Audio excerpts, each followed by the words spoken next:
Et salut à toutes et à tous, bienvenue, j'espère que vous allez bien et que malgré les conditions météorologiques un peu compliquées en ce moment, que vous passez un bon été. Alors voilà, ça y est, après les petites galères qu'ont représenté les vaccins puis le pass sanitaire, j'ai enfin pu visionner la friandise que représentait déjà pour moi à l'avance The Suicide Squad de James Gunn. Donc voilà pour cette vidéo, il y aura une partie no spoil, puis spoil pour ceux qui ont déjà vu le film ou alors qui n'en ont rien à faire. Et donc pour l'instant, tout ce que je peux vous dire, c'est que comme lorsque je l'avais ressenti dans la bande-annonce, eh bien pour moi c'est un sans faute, un vrai chef-d'œuvre. Là, James Gunn pour moi signe son film le plus fort, le plus abouti et surtout le plus divertissant. Non mais là, il n'y a vraiment rien acheté. Et alors, si jamais vous hésitiez à aller le voir et que vous êtes fan des films de super-héros, franchement, il faut y aller. Là, on va dire que tout comme un Mission Cléopâtre pour la France, là, on joue clairement dans la même cour pour tout ce qui est comique, rythme et casting. Et pourtant, de base, je ne vous cache pas que j'y suis allé avec quelques réserves. Parce que bien qu'ayant adoré Les Gardiens de la Galaxie de James Gunn, comme je l'avais dit lors d'une de mes anciennes vidéos, ce n'était que le deuxième. Dans le premier, je trouvais qu'il y avait un certain classicisme et qui a fait que je n'ai pas du tout apprécié le film ou alors très peu.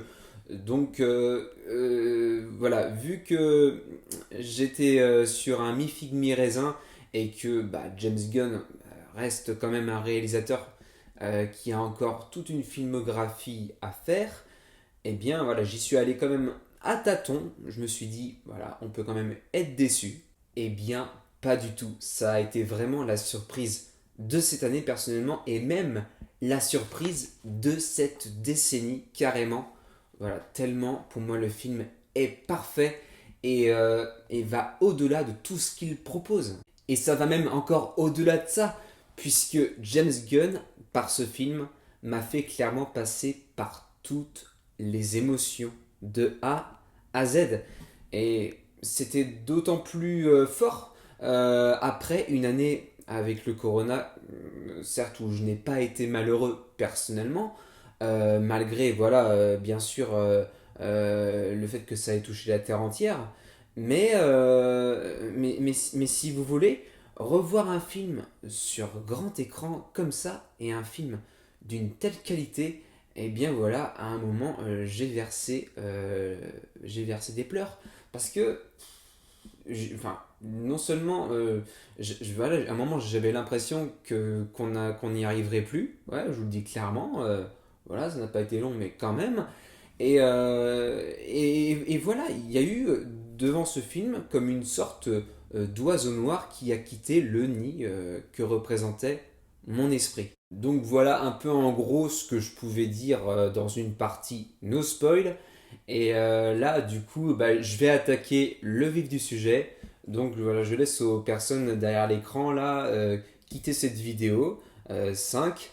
Voilà, si elles vont aller voir ce film. 4. Ou bien, eh bien si vous voulez rester, n'hésitez pas. 3.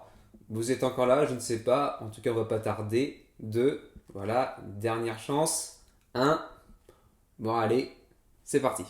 Bon, déjà, de base, le film commence très fort, puisqu'il met en scène le personnage du savant qui est incarné par Michael Rooker. Alors, Michael Rooker, voilà, pour ceux qui le connaissent, personnellement, ça a été une vraie découverte lorsque je l'ai vu dans The Walking Dead, incarner le frère de Daryl. Vraiment, c'est un acteur qui m'a marqué au fer rouge. Quel jeu, quelle prestance. Et alors, bon, oui, on l'a vu dans Les Gardiens de la Galaxie, donc le revoir dans l'écurie de James Gunn, c'est quelque chose, somme toute, assez logique. Mais alors là, comment vous dire, voilà, déjà, si l'acteur était déjà exceptionnel, là, pour moi, s'il était dans un jeu vidéo, il serait rendu au RC 999. C'est bien simple, il crève l'écran. Euh, et alors, ce qui est encore plus dingue, c'est que dans cette scène, il fait aussi peur que rire. C'est un truc de malade. Et c'est là où on voit le génie, si vous voulez, d'un acteur. lorsqu'il lui suffit d'une poignée de minutes pour vous faire passer tout ça dans le bide. Franchement, incroyable. Donc il faut savoir que dans cette scène, le personnage se situe dans une cour de prison, voilà, entouré par 4 murs, et qu'il fait rebondir sur ceci une balle en caoutchouc. Et si vous voulez, à un moment donné, vous avez un petit oiseau jaune qui se pose dans un coin. Et alors, voilà, on sent le truc arriver. Là, le personnage a une véritable tension en lui. Là, il serre bien la balle dans sa main. Et puis d'un coup, paf, la balle part et fait les 4 murs avant de shooter l'oiseau direct. Et alors, cette scène, je l'ai trouvée aussi horrible que drôle, voilà, par le côté cartoon qui s'en dégage. Et déjà, voilà, rien qu'avec cette scène, ça pose ce que sera tout au long The Suicide Squad. Mais alors, voilà, on ne se fait jamais arnaquer. Ça ne va aller qu'en montant. Et alors, vous allez me dire, oh, mais il est un peu relou avec ses oiseaux déjà, l'oiseau noir de son esprit, puis l'oiseau jaune dans la cour. Eh bien, si je vous parle des oiseaux de cette façon, eh bien, c'est parce qu'ils vont avoir leur importance en fait tout au long du récit. Alors, la bonne chose avec ce film, contrairement à beaucoup d'autres que je suis allé voir, c'est que je savais pas trop ce qui allait m'attendre. C'est-à-dire, voilà, j'avais vu, je crois, 2 bandes annonces, mais finalement, elles ne contenaient pas tant d'extraits que ça. Voilà, quelques trucs sur la plage, quelques batailles, mais voilà, c'était très rapide. Donc j'y suis vraiment allé en mode découverte totale. Et finalement, il n'aura pas fallu attendre longtemps pour que je sois réellement surpris. C'est la scène qui suit direct celle d'introduction. Là, on a quitté la cour de prison pour aller dans une plus grande cour où est rassemblée une équipe de super-héros, ou plutôt de super-vilains. Et là, alors là, grosse surprise, et en 2 mots, Captain Boomerang. Alors, Captain Boomerang, c'était vraiment le personnage auquel je ne m'étais pas attendu. Alors, c'est vrai, peut-être qu'il était dans les bandes annonces, mais j'avais pas fait gaffe. Et voilà, je savais que Margot Robbie allait revenir pour jouer Harley Quinn et Viola Davis pour jouer Amanda Waller, celle qui s'occupe de recruter les membres de la Suicide Squad.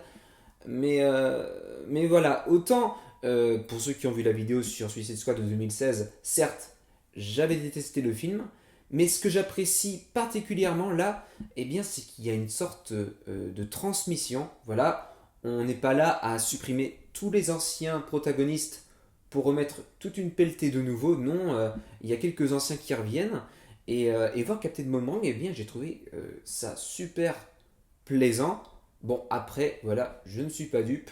J'ai lu quelques articles et je crois que James Gunn a été en quelque sorte forcé par les studios de faire revenir certains anciens personnages qui devaient être voilà, sous contrat de 2 ou 3 films, comme c'est souvent le cas dans les franchises de super-héros. Mais voilà, j'ai trouvé ça très sympa, et même si Captain Boomerang ne fera pas long feu. En effet, il faut savoir que Captain Boomerang fait partie d'une équipe bien, qui va très vite crever lors d'une mission.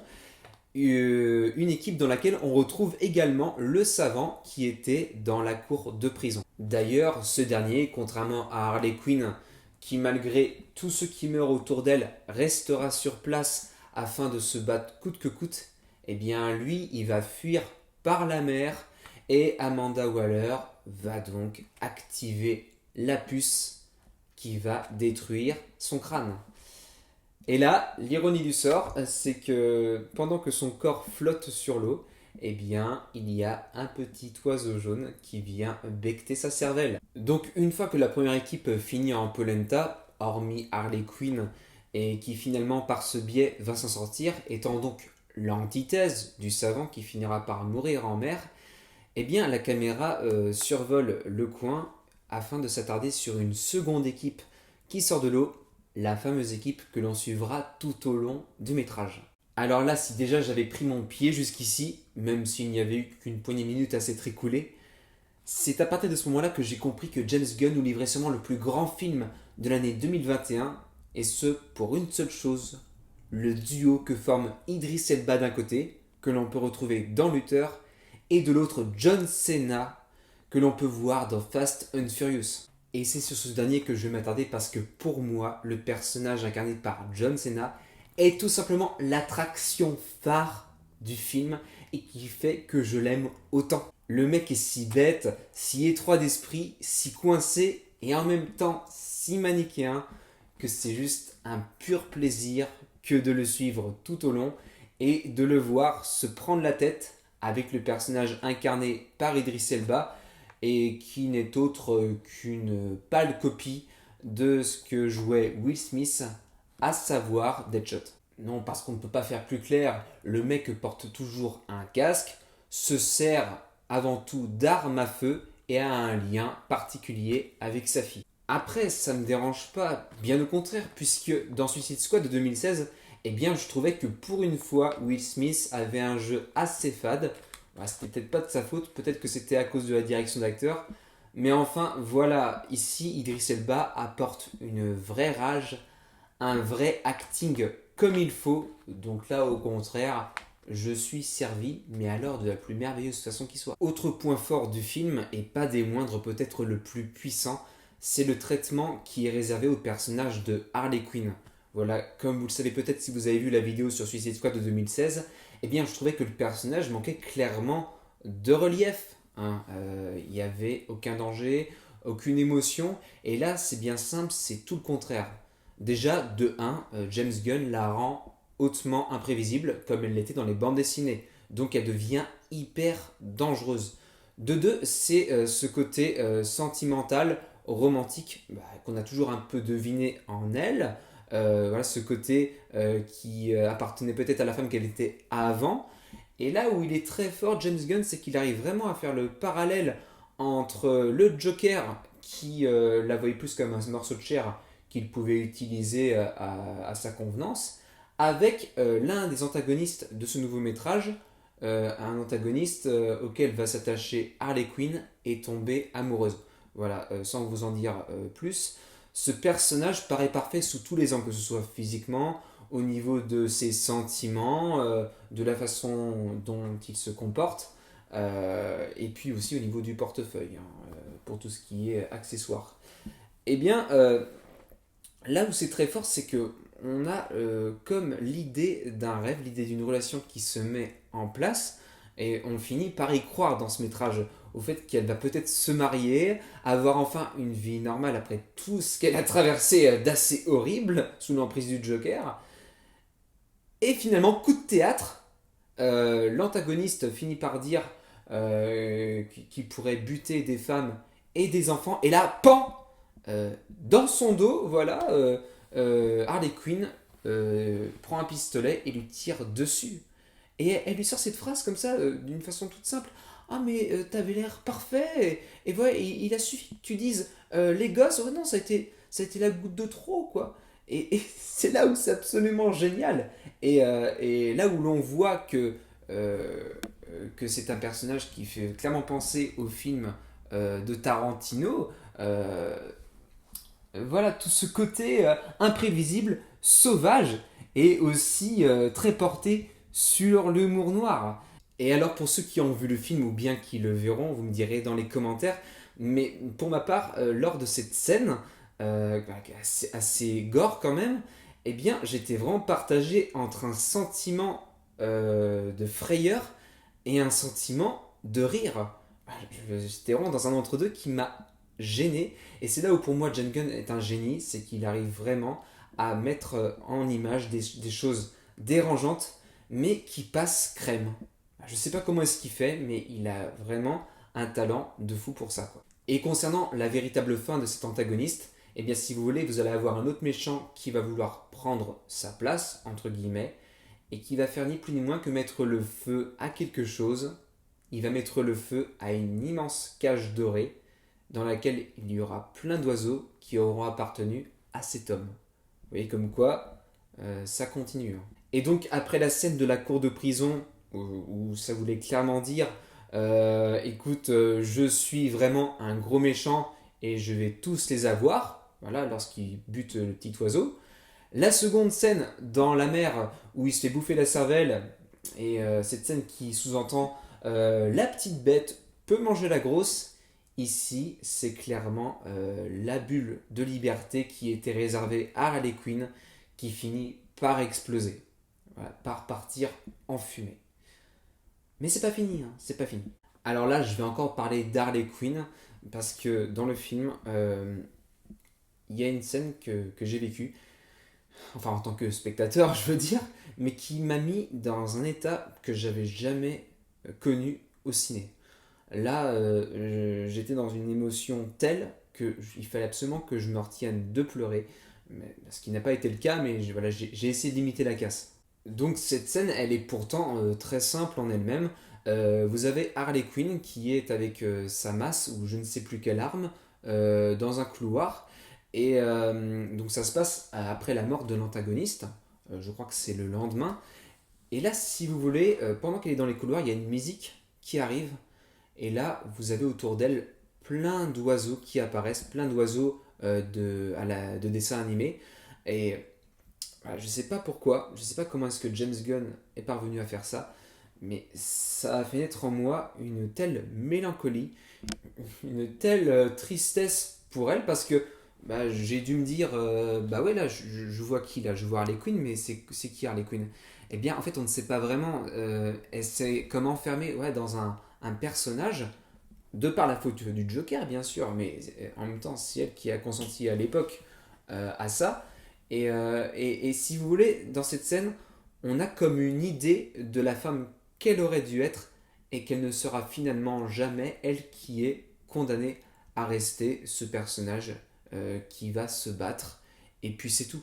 Et autour d'elle, voir ces oiseaux fictifs l'accompagner durant son élan sanguin, voir voilà, ces petites bêtes qui font penser au véritable qui était enfermé dans la cage dorée qui appartenait à l'antagoniste auquel elle s'était attachée, eh bien ça donne vraiment cette image de rêve qu'elle n'atteindra jamais, cet amour qui, entre guillemets, lui échappera toujours, elle qui restera comme condamnée dans une sorte de folie éveillée.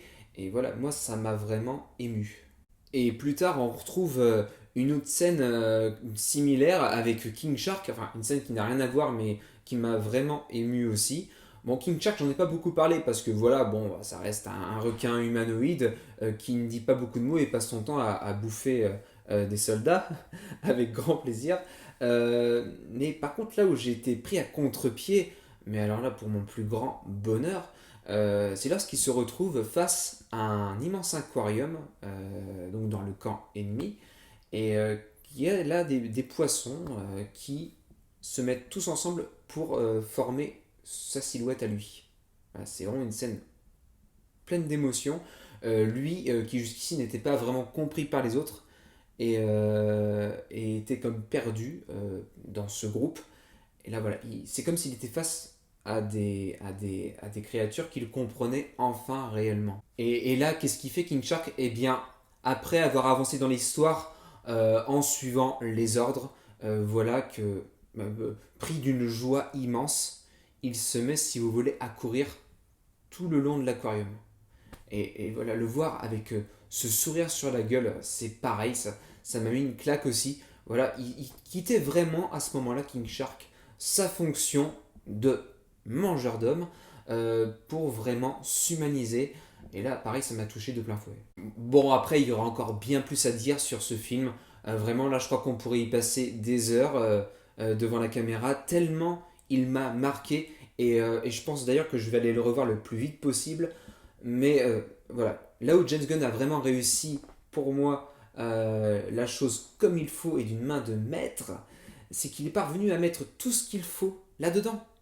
De l'humour, mais alors là, à foison, il y a beaucoup de moments où vous allez vous marrer, mais comme il faut si vous aimez ce genre de film. Et même si vous n'aimez pas ce genre de film d'ailleurs, parce que si vous voulez, c'est comme une comédie qui peut transcender les genres auxquels elle peut appartenir. C'est vraiment incroyable, mais il y a également du coup une véritable émotion et également énormément de suspense. Donc merci James Gunn, merci énormément. Et oui, bien sûr, j'espère vraiment qu'il y aura une suite à The Suicide Squad. J'ai déjà hâte de retrouver les membres qui auront survécu.